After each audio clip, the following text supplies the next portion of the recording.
The questionable state of Hideo Kojima's employment is a story about far more than Hideo Kojima's employment. Politics, vice, and a massive corporate restructuring suggest that his contract is just one of many that has been changed.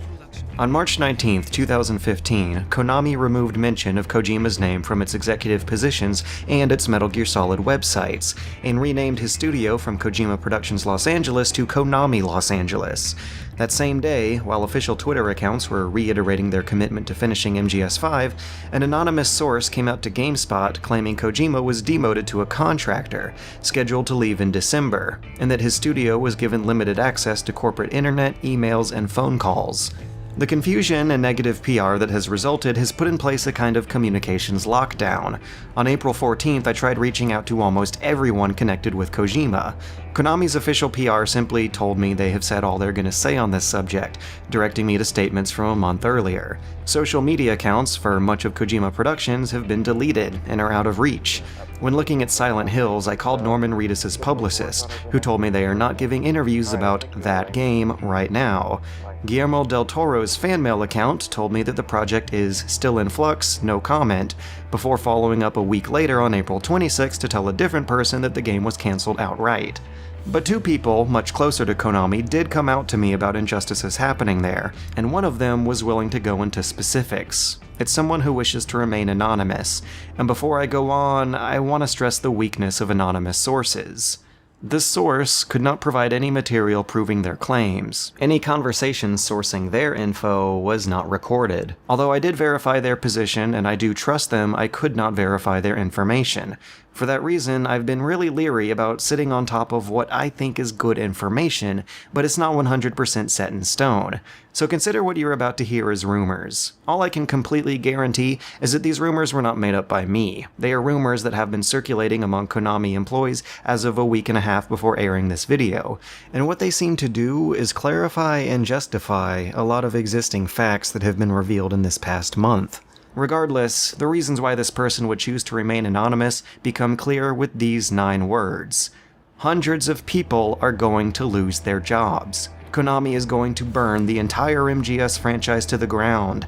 Frequent blackouts, security doors not working, and people being forced to move their desks are the means by which upper executives are forcing employees to quit on their own terms.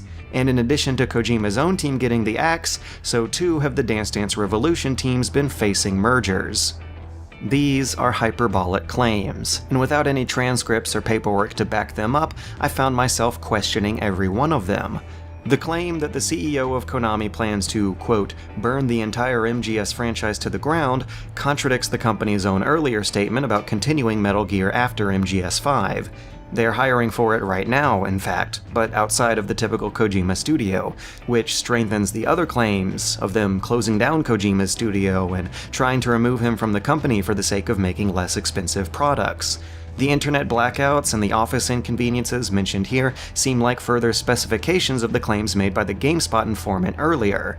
The source says that the timing of this move, of them dehumanizing Kojima's name away from his products and his studio, is happening months away from the wrap-up of MGS5 to keep them from suing and from speaking out, to essentially keep this scandal under wraps while the whole team is busy finishing up work on their career-defining game. And the overarching message that Konami is shifting resources away from expensive console games to cheaper mobile and gambling games, and doing it in a way that's far too quick and extreme, unfortunately seems to check out as well. As always, an edited transcript of our communication will be provided below. Until then, I'd like to shed some light on what this person was talking about. Konami's 3 biggest franchises are, in order, its Winning Eleven Pro Evolution Soccer Series, Metal Gear, and the Bemani Music Games brand, which includes Dance Dance Revolution. But in Japan, Konami has a stake in far more than just video games.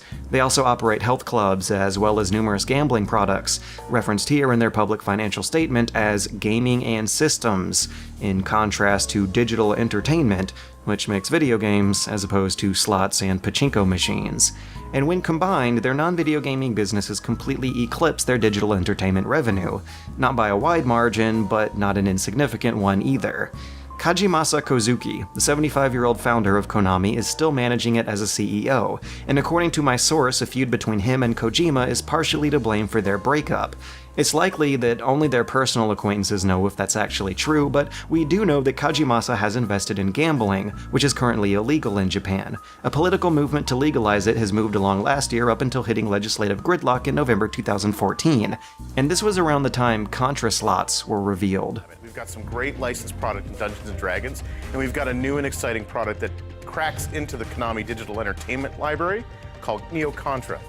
On Tuesday, March 24th, 5 days after the Kojima story broke, Japanese lawmakers announced a move to resubmit last year's failed casino legislation, to be decided on in April. Once April arrived, Konami updated the Silent Hills website to remove the Koji Pro logo, with the company saying they've switched from a studio-based to a headquarters-based organization, which falls in line with what I was told on April 13th, with the insider telling me that the Dance Dance Revolution team has been merged with unrelated audio engineers, with employees no longer working on specific games as a team, but multiple games at once as a larger group.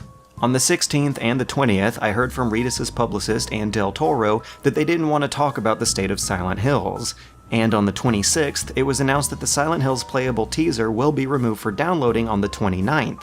One day later, Del Toro announced at a Q&A that the game wasn't going to be happening at all. So if you were getting your hopes up for Silent Hills, or for big glamorous Konami console games in general, you probably shouldn't. A lot of this information comes from unofficial secondary sources. A lot of it is speculation, but what it all seems to do is clarify some incredibly weird but confirmed facts that have been happening this past month. MGS5 may be Kojima's last hurrah, and it also comes as a long overdue wrap-up to this series, which was originally scheduled to finish with the second game in 2001. Metal Gear Solid sequels have always been some of the most expensive video games to produce, and sales have been slowing down since its first two games.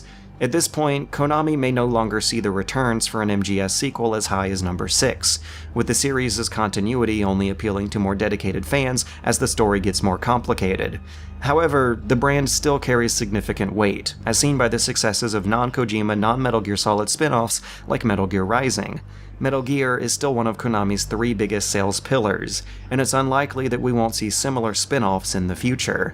But whether or not Kojima works on them, or whether or not they have anything to do with the mainline series, is far more questionable. Nothing lasts forever, and the end of Metal Gear Solid had to come eventually. Each game has been written as if it was the last for the past decade, and now conditions seem primed for that to finally happen. But I doubt anyone wanted to see it end like this, with a fight between two executives leading to absolutely petty problems for their staff, and the likely cancellation of what could have been a great game for the rest of us. After 30 years of service, making probably billions of dollars in revenue for his employers, it's hard to imagine Konami suddenly treating Kojima this poorly. We'll see for sure what's going to happen to him after Metal Gear Solid 5 launches. Until then, I'll try to stay optimistic. Remember that most of what's discussed here is based on rumors, not set in stone, and thus very likely to change as the year goes on. But at this point in history, it's hard to hope for the best anymore.